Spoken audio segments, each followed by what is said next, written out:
Hi everyone, welcome to my astrology channel. Today I will be reading a horary chart for you. Before I start, I would like to tell you that I give horary readings and at the same time I teach horary. So if you are interested in learning horary astrology or if you want to get a consultation, you can connect me and on my Instagram account, which is Buket Solak _. So you can just send me DM on Instagram. So today's chart is about relationship, and the querent is asking if she is with the right person. We always start with the ascendant. So we see 22 degrees Scorpio, 44 minutes rising in this chart. And for the antiquity, if you see Scorpio on the ascendant, it is kind of a red flag that you need to pay more attention to the question. Sometimes when you see Scorpio on the ascendant, and especially if it's about the relationship question, it can be some hidden agenda in the question, as well as it can be querent is asking something which doesn't really serve himself. Like the question can be something about that very toxic for the person, or maybe it can be dangerous, or some insecurities about the subject. So first of all, we notice this, and then we start with the ascendant ruler. In every question, in every chart, querent is represented by the ascendant ruler. So we go to Mars, and Mars is at 22 degrees Libra, 31 minutes in the malefic cadent 12th house, and Mars is in Libra, is in detriment. So when planet is in detriment, it is in an environment that doesn't really support itself.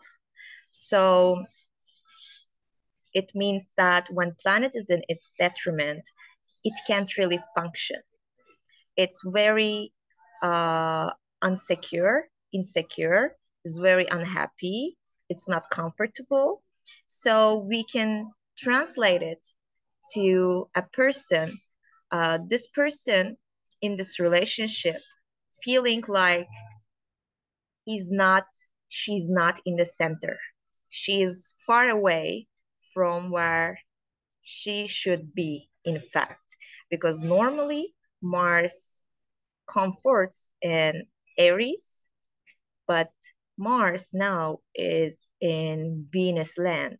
So it's not appropriate for Mars to be in Libra.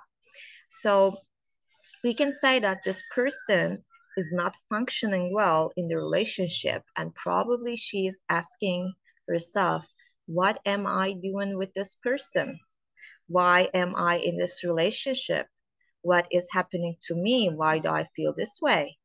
And obviously, she's asking if he's the right one. So probably the other person making her feel that she is not valuable, or she has some feeling that she is in a very complicated situation, that she cannot be herself, act like the way she would like to. Plus, we combine another information with this. She's in the 12th house, and 12th house is known with its negative meanings, which is hidden enemies, self-undoing, like unhappiness, loses, self-isolation, imprisonment. 12th house is a cadent house. So when a planet is in a cadent house, it's one of the biggest negative things can happen to your planet, says Ibn Ezra. And when planets are in the cadent houses, they lose their motivation to act. So she's kind of like trapped in the situation.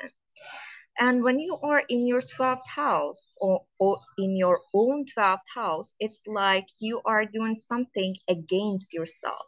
So the question is about like, am I in the right relationship?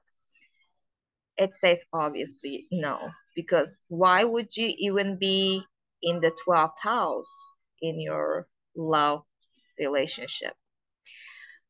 And it's not only these, there's a south node, and Mars is going to conjunct south node very soon, is also saying the same story once more, that there is very negative happening to this situation, because in Horary Astrology, how do we use nodes is like if there is a connection or the planet is in the at the bendings, like squaring the nodes. So in this chart, obviously Mars is connected with the south node, and south node is a really scary thing, because it's like a place that you can't really control. So it kind of like gets you inside. And some of the old astrologers and also modern ones says that when you see notes included the question, it's kind of like a um, destiny, like it's a fate, like you can't really change it. And from my experiences, I can say the same thing. Like when I see the person's significator with the nodes, especially the south node, it's kind of like you can't really get away from the situation. It's something that there's a lesson that you need to learn.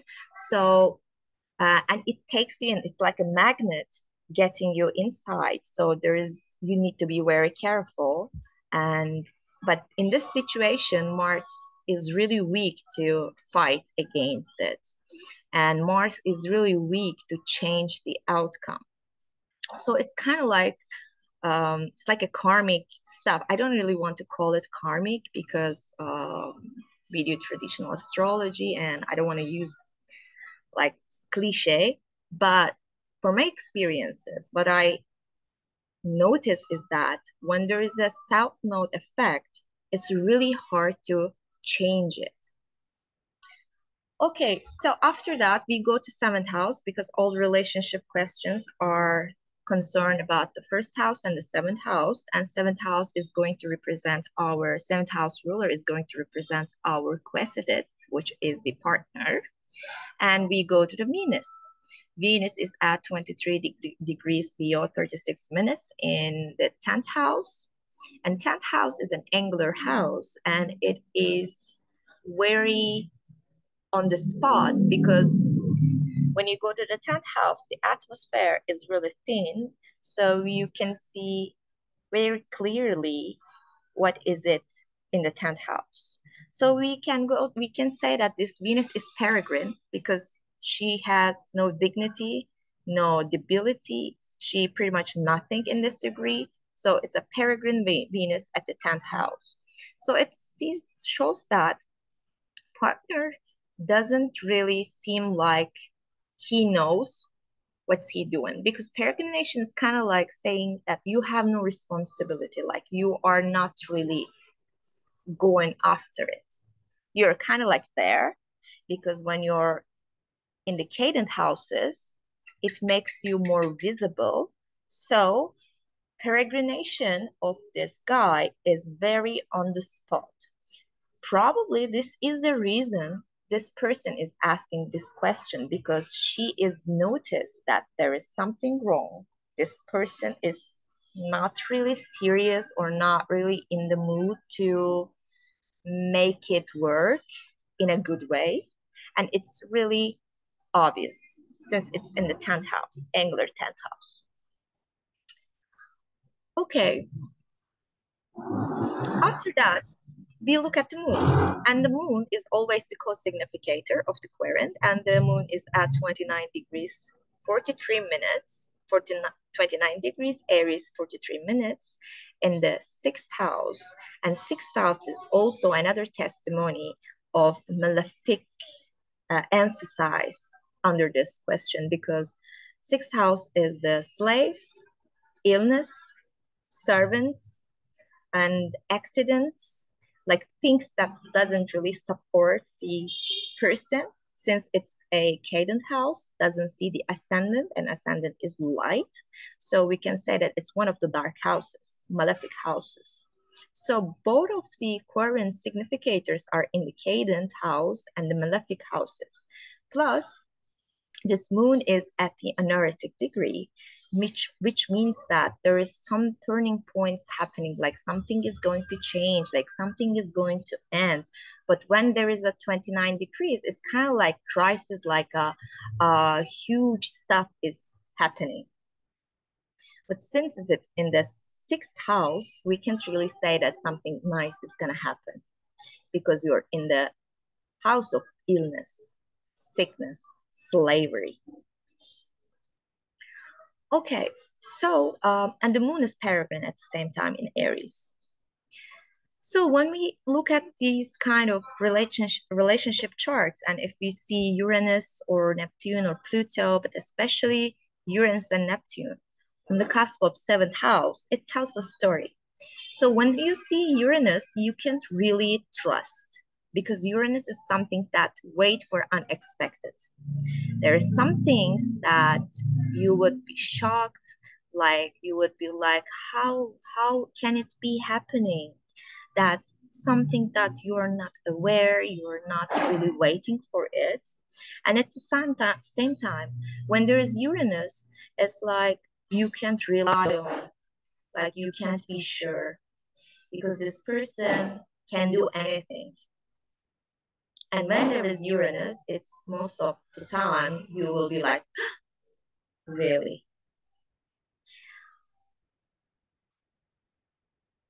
And it's really obvious that this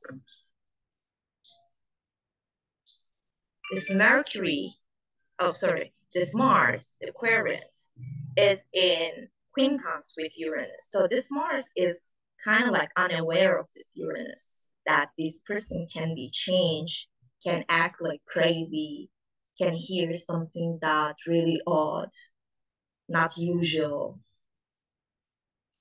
After we say that, we check the aspects, like to have an aspect between querent and quiescent is a good testimony. So we can tell about some relationship or something, like we can make at least a comment, yes or no. But here, Venus is the faster planet, so Venus should make an aspect. However, Venus already passed Mars, so there is no connection with Mars. At the same time, if you look at Mars, Mars' next aspect is going to be conjunct with the South Node. And we look for the planet-wise, it's going to be square with Pluto. Pluto is the farthest planet from the Earth, and it is unknown. Pluto is dark.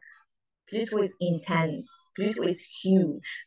Pluto is Hades, the Lord of the underground, Lord of the hell. So when your significator connects with Pluto, it means that you're going to experience some plutonic things, and it can be like really heavy and that you cannot control, and it's all dark. And the moon doesn't have an aspect because it's going to change the sign. And for Venus, Venus doesn't have any aspects either. Venus' last aspect was with Uranus, and there is no more aspects for Venus. So what I said my client is that he's obviously not a good one. Like, as soon as possible to let him go would be the best thing, because why would you even be in a relationship with this Mars in Libra in detriment in the 12th house conjunct with the South Node? This is not a good testimony at all. It's saying that you might be in danger, or it's like he might be lying to you, because if you're in your 12th house, 12th house is also about lies. And when you're in 12th house, since it's doesn't see the ascendant, it's like aversion to the ascendant. It's like you have no control over there. You don't know. 12th house is another place that symbolizes that unknown place. You don't know what's happening there, and anything can happen to you in a negative way. So what happened is the guy was trying to show himself in a very, very nice way, but then it turned out that he was just playing around and he was having other love affairs and he was just lying her and he didn't keep any promises. And then she found out that he was a very dangerous, very negative person to have in her life because even though he made couple promises, he didn't keep any of them. And then she found out that actually she was not the only one, that he was making same things to other people, other women as well. And at the same time, he had some anger issues and he was kind of a gold digger at the same point. So after she found out that she was shocked. She was shocked because she wasn't expecting that much. And Uranus is explaining all this shock coming from. So I hope you find this reading helpful to understand how we use the essential dignities, houses, the nodes, and what is it to be in your own 12th house, and what is it to be connected with Uranus on the seventh house cusp in horary questions. It's always like expect the unexpected. And when the moon is about to change the signs, it's like you can't rely on the subject because there are going to be some changes in the subject. So if you like it, please press the like button, subscribe, and leave a comment if you have any questions. And as I said, if you want to get a consultation from me, you can just send me direct message on Instagram. And we do on Zoom talking, like we talk on Zoom. It's like this, like I pull up the chart and we talk about it. So have a nice day.